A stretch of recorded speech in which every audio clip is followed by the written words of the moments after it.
Meus amigos e minhas amigas do Espírito Santo, eu estou conversando com um velho e nobre companheiro meu, o meu querido João Carlos Coser. O João Carlos, como eu, foi sindicalista importante, vocês conhecem a história, foi deputado estadual muito importante, foi deputado federal brilhante e foi 2 vezes prefeito. E além de ser 2 vezes prefeito, foi também presidente da Frente Nacional de Prefeitos, que é uma entidade que coordena todos os prefeitos de capitais do nosso país. Bem, João Carlos, você agora é candidato ao Senado. E eu queria dizer para o povo do Espírito Santo que é muito importante que a presidenta Dilma tenha um senador que tenha competência administrativa, que conheça o funcionamento da máquina pública e, ao mesmo tempo, tenha experiência política do Congresso, porque eu acho que isso é extremamente útil para a coordenação dentro do Congresso, para quem vai discutir reforma política, para quem vai discutir reforma tributária, para quem vai discutir tantos assuntos importantes. Meu caro João Carlos Coser, quais são as principais bandeiras de luta que você vai levar para o Senado? Bom, primeiro, para o meu amigo, para o ex-presidente, para o companheiro Lula. O nosso grande objetivo é representar o Espírito Santo, aproximar cada vez mais o Espírito Santo de Brasília, fortalecer a nossa bancada federal. Por sermos um estado pequeno da federação, na Câmara nós somos 10, tem estados com 70 deputados. No Senado nós temos um tamanho igual aos grandes estados, São Paulo, Rio. Então, fortalecer essa representação. E no meu caso particular, com o que eu aprendi na Câmara Federal, na Assembleia, e principalmente na Prefeitura de Vitória e na frente, eu tenho uma grande margem de articulação e amizades em Brasília. Então, acho que eu posso ajudar o Espírito Santo pelas relações que eu tenho com a presidenta Dilma e pelas relações que eu tenho nos ministérios, buscando ampliar a presença de recursos e trabalhar nas reformas. Reforma política, reforma administrativa, naturalmente reforma tributária, que são aquelas mais desejadas pelo povo brasileiro e também pelo povo capixaba. Então, o meu objetivo principal é representar o Estado, mas também ajudar o governo, ajudar a nossa companheira Dilma a fazer com que o Brasil continue se desenvolvendo, gerando emprego, distribuindo renda e sendo essa nação extraordinária que é. Começou com um trabalho, sua presença na presidência e agora continua com a Dilma. Então, esse processo de inclusão, de redução das desigualdades, ele continua e eu quero estar lá para isso, fortalecendo. Se eu fosse eleitor no Espírito Santo, eu vou dizer por que eu votaria em você. É porque quando a gente vota no senador, na verdade você está dando uma procuração para alguém te representar por 8 anos. Correto. E não é uma coisa pequena votar para senador. É uma coisa muito importante, porque o senador, embora ele seja representante do Estado, na verdade, ele vai legislar para todo o Brasil. E por isso que é importante que vocês elejam uma pessoa da qualidade do João, que vem com experiência das lutas populares, vem com a experiência do Parlamento do Espírito Santo, vem com a experiência do Congresso Nacional e ainda mais a experiência de 2 mandatos na prefeitura, que não é fácil governar Vitória.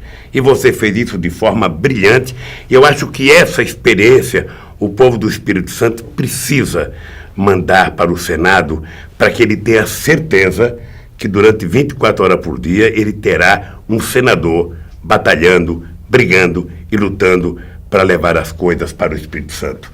Porque quem foi prefeito de uma cidade importante como Vitória conhece o problema das outras cidades. Alguns têm muita teoria. O João Carlos junta a teoria com a prática e com a experiência de tantos anos na prefeitura. Por isso é que, se eu tivesse um título no Espírito Santo, eu votaria no João Carlos Coser para senador. Obrigado.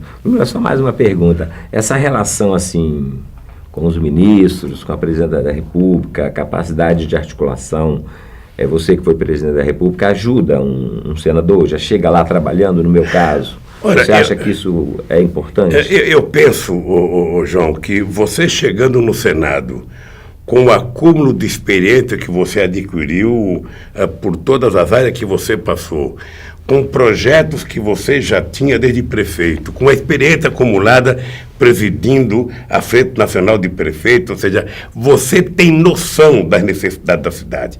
E, obviamente, que você, tendo a experiência administrativa, você não é apenas mais um senador. Você é uma pessoa que, quando for conversar com o ministro, quando tiver uma audiência com o presidente, você tem o acúmulo de conhecimento, o acúmulo de projetos para mostrar o que é necessário para a tua cidade, para o teu estado e para o teu país. Por isso, é muito importante, na hora de escolher, a gente escolher alguém que tem uma história que a gente conhece. Alguém que já provou na prática que é capaz de fazer aquilo que promete. E o João Carlos é isso. Ele foi assim no sindicato, ele foi assim como deputado estadual, foi assim como deputado federal e certamente foi assim como prefeito. Mas será ainda melhor como senador da República.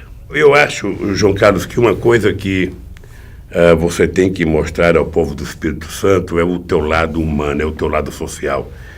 Porque muita gente pensa que governar é só fazer viaduto, é só fazer ponte, é só fazer estrada. Tudo isso é importante, mas, sobretudo, é importante trabalhar com o povo. É importante a gente saber que por detrás de cada número tem um ser humano que precisa de nós, que precisa de mais educação, precisa de mais saúde, precisa de emprego, precisa de melhor salário, precisa de cultura, precisa de acesso ao lazer. E eu acho que é essa alma tua que tem a experiência de ser cobrada em cada bairro, em cada vila, durante 8 anos, que pode fazer com que você seja um extraordinário senador pelo Espírito Santo. Eu acho que é essa coisa, ô João, que você tem que colocar, sabe, no debate. Ou seja, você está preocupado com o desenvolvimento do teu estado, você está preocupado com o crescimento econômico do teu estado, mas, sobretudo, você está preocupado em fazer crescer a qualidade da vida do povo do Espírito Santo. O que acontece? O senador, nós temos um estado de 78 municípios, e são vários deles pequenos municípios. Pela minha experiência de elaboração de projeto, articulação em Brasília, captação de recursos, você acha que, estando em Brasília no Senado, pela sua experiência, eu terei capacidade de ajudar os outros municípios na busca de projetos, na busca de recursos, porque eu também quero ser o senador de todos os capixabas, e ao mesmo tempo representando o grande desenvolvimento. É possível conciliar isso e olhar para as pequenas cidades? Ô João, quando eu estava na presidência, você está lembrado que nós criamos, dentro do Palácio do Planalto, uma estrutura só para receber prefeitos. Exatamente. Depois nós criamos uma estrutura na Caixa Econômica Federal, em cada estado, onde a superintendência tinha um lugar só para receber prefeito. Obviamente que com a experiência administrativa que você tem, pelo fato de ter sido prefeito de Vitória durante 8 anos, você pode fazer uma extensão das prefeituras do estado do Espírito Santo. Ou seja, os companheiros prefeitos ou prefeitas que precisarem ir a Brasília, muitas vezes nem precisarão ir a Brasília, porque você poderá ser o porta-voz dele. Ou seja, hoje, através de um e-mail, através do telefone, você pode, com a afinidade que você tem com a estrutura funcional de Brasília, você pode ser a extensão desse prefeito, tentar ajudar esse prefeito a resolver as coisas com muito mais rapidez. Por isso eu penso que o gabinete de um senador é muito importante. Ter uma estrutura boa, você vai perceber que tem uma estrutura boa e que você pode dedicar uma parte dessa estrutura para atender os prefeitos, atender os sindicalistas, atender o movimento social, atender os empresários que precisarem de alguma coisa em Brasília. Ou seja, você tem que fazer do teu gabinete não uma coisa fechada da tua estrutura pessoal, mas um pedacinho do estado do Espírito Santo, lá em Brasília, dentro do Congresso Nacional. E eu tenho certeza que o povo te conhece, tenho certeza que o povo vai te eleger senador da República. Obrigado, presidente. Obrigado, amigo.